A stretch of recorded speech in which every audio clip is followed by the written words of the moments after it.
What up, though, y'all? It's Chris, broadcasting to you from the D, and I'm about to get in here into the gym, but first I got to kick it with y'all, of course.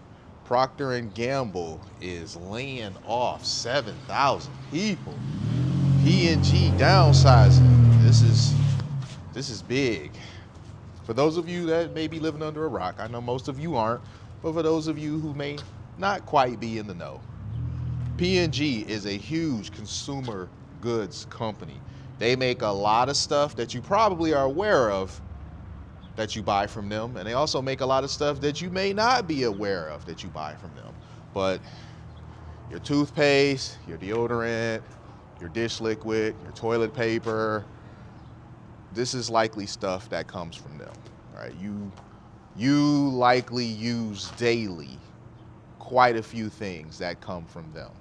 So they're out there, they're massive, and they are doing this damn layoff, and they're claiming that it's because of the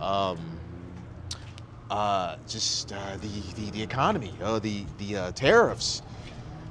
But then they'll double back and say that, oh no, this is for a long term. This isn't because of some sort of short term thing. So they're talking out of both sides of their faces. And I mean, we know what it is. When you have a large company like this and there's a slowing of sales and they still paying too many people, you know they about to correct that immediately. They are not about to wait. So this is absolutely due to short term and not long term. Now they may also be thinking long term, but they're not doing this because of long term. They're doing this because of now. They're talking about the economy is bad, old tariffs. Sure, I can believe that. The tariffs have not helped, but I don't think the tariffs are the actual cause. The economy hasn't been doing good for a while, and they were likely already planning on doing some sort of layoffs. It just may not have been 7,000, but trust and believe, it was some layoffs coming. So those of you that are out there, listen, y'all gotta find a way to start putting some money aside. You guys have heard me mention before about an emergency fund. I've talked about it a few times on this channel. I'm probably gonna talk about it a few more times, you know, when it comes to subjects like this, where I think you guys really need to hear it. An emergency fund, what is that? Whatever your monthly expenses are. So you're gonna have to do some little light math here. Whatever the monthly expenses are, add them up and be real about it. You might wanna overestimate a little bit. So let's say your rent is $1,200 or $1,250 or something like that, maybe round it up to $1,300. Find out how much it is that you spend on groceries. Round that up a little bit. Find out how much that you spend on like your car insurance and your other bills. Round that up slightly too. Add those numbers all up and multiply it by 6.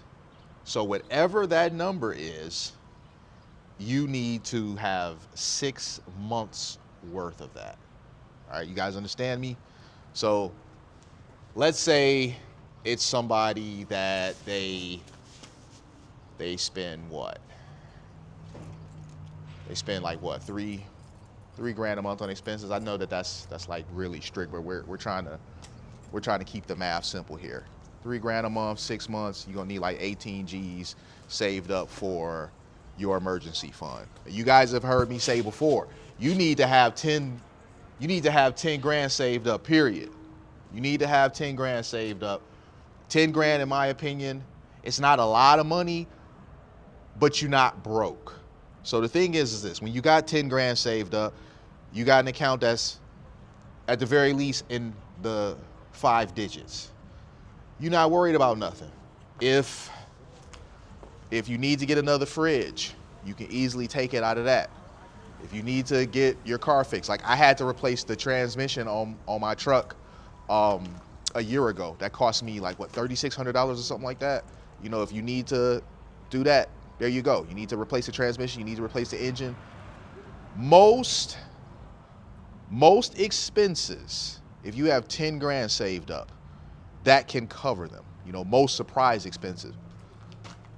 The majority of people out there, and I know this is gonna sound wild, but it's true. I've looked into this. The majority of people out there don't even have $1,000 in a savings account. But these people out here going to Coachella, but these people out here going on vacations to Tulum and wherever else. These same people are going to the Beyonce concerts using buy now, pay later and all that. This is what I mean.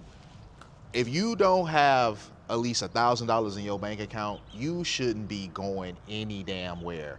And if you don't have at least 10,000 saved up, you really should be scaling back for real. It is so important for you to put that money away.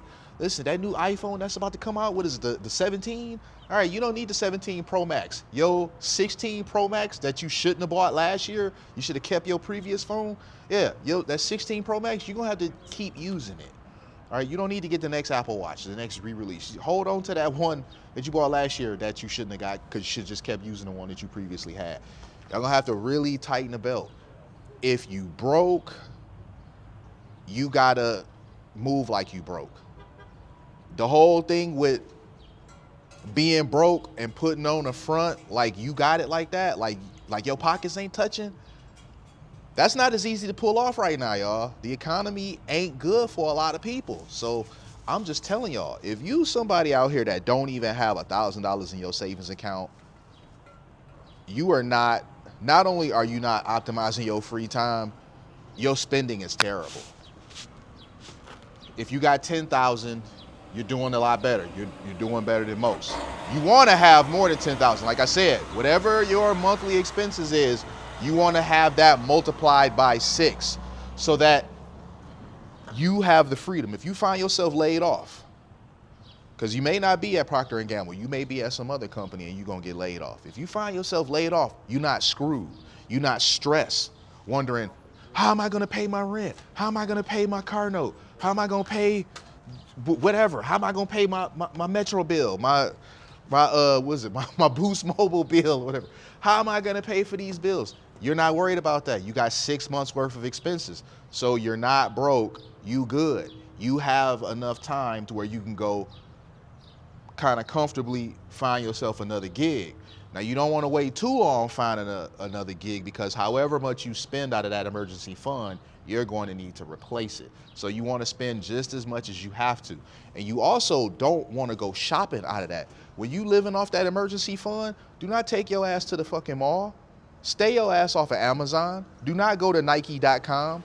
Do not go on no trips. It's not vacation time. I'm sorry. You're without a job. You are living off the money that you put away for a rainy day. So this ain't the time to be reckless. Also, having that emergency fund puts you in a position to where you can leave a job if you just flat out don't like it. You can be like, you know what? I hate this job. I hate this job so much. It makes me just want to off myself. It makes me just want to slit my wrist. Now, hopefully you're not at a place like that. But if for some reason you are, you got that 6 months saved emergency fund, you can just quit and just find something else. Having money put away, y'all, it puts you in a position where you have options. You're not trapped when you got money. So I'm telling y'all, start putting something away for a rainy day. You got to stop living beyond your means, living paycheck to paycheck. Some of you are going to take this advice and apply it, and I think that's wonderful. Some of you aren't going to take this advice, though, and the reason why is because you're too worried about keeping up appearances. You want to keep up the appearances for the gram and for Facebook and wherever that you just got it like that.